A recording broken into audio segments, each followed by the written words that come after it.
All right, we're here with head women's basketball coach Alan Foster after his team picks up a 107-43 victory over Simmons College of Kentucky in their home opener. Coach, you got to be pleased with the effort tonight, coming away with the win in your home opener. Well, obviously you want to win, especially home opener. I thought we had a good crowd, a lot of students out, and pretty exciting atmosphere to kick off the home season. And so it's always good to get a win in those situations. And I thought the girls were excited to play. We've been a week since we got our tails kicked in up in South Bend, and so we've been on them pretty hard. They were ready to play somebody besides themselves. No, I'm sure. Obviously, the big thing pointing out tonight that I didn't even notice until just now, you guys hit 20 of 39 from the three. That might be a school record. I don't know. I'll have to go back and check. But Coach, what about that? You got to be. It wasn't exactly by design. They played zone and kept backing off of us, and we tried to go inside out to attack that zone. And I thought the girls did a good job moving the ball. We kept throwing it in, and they collapsed. We kick it out, and we did. We just banged down a lot of shots from a lot of different people. I mean, you go down the list, there's 6, 7 girls that banged down threes and multiple threes. And so, yeah, that was probably the brightest spot of the night, just the way we shot the ball from behind the line. Yeah, and Kendall Talley really kind of kick-started that. I think she hit 3 or 4 in the first quarter. Ended up finishing the night with 17, and she's got the capability of doing that, obviously. Yeah, she can shoot the basketball, and it's kind of. She really worries about her shot too much. Sometimes I tell her, you just got to go out there and shoot it and let it fly. And I think tonight she was a little relaxed. That first one went in, and then they started falling for her. She really had a good game and got us off to a great start. And then obviously, as it shows tonight, she's not the only one that can do that.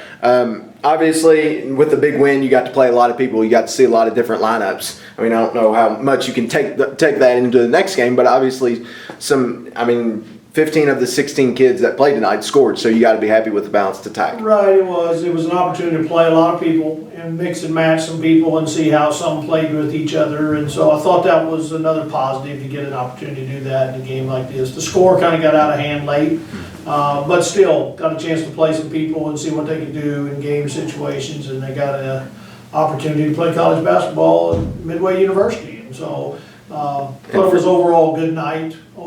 Especially in front of, as you mentioned, the crowd tonight was really good. They obviously had to be jacked being home, and especially after what happened last week, they obviously had to be happy with that. Yeah, I think the girls were really excited and kind of relieved to get a win, get back to 500, and see where we can go from here. Yep, and looking ahead, you've got Simmons. You played Simmons tonight. Obviously, you're not playing them again, and not this upcoming. You have St. Mary of the Woods, who you've told me that you're going to set the record for subs in a game, and I'm not looking forward to that. But obviously they're going to run a Grinnell system that's similar to that, where they're going to sub 5 in, 5 out, and you got to be ready for that. Right. They play a very up-tempo, very unique system. 5 in, 5 out, like hockey. Line changes about every 2 minutes. And so they themselves sub. Oh wait, every 2 minutes? I think we can get by with every 2 minutes. It's when we get down to every 1 minute. But go ahead. But they sub quickly, and like you said, we played 16 people tonight. We're trying to kind of figure out some rotation, so we're playing more people than I normally play. So I don't know if it'll be a record, but the tempo they play with, we'll have to go deep in our bench to kind of keep people fresh and keep them rested. So yes, there'll be up and down action Sunday afternoon in Marshall Gym, that's for sure. Again, that is a 3 p.m. tip here inside Marshall Gymnasium on Sunday, second home game of the season. All right, Coach, thanks again for your time. Congratulations on the win tonight. Thank you.